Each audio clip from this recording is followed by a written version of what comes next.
আমি একজন সাহাবার জীবনী শোনাবো আপনাদেরকে। আব্দুর রহমান ইবনে আউফ রাদিয়াল্লাহু তাআলা আনহু।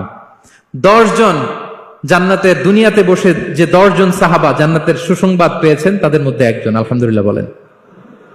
আব্দুর রহমান ইবনে আউফ রাদিয়াল্লাহু তাআলা আনহু প্রথম 8 জন মক্কায় যারা কালিমা পড়ে মুসলমান হয়েছে তাদের একজন।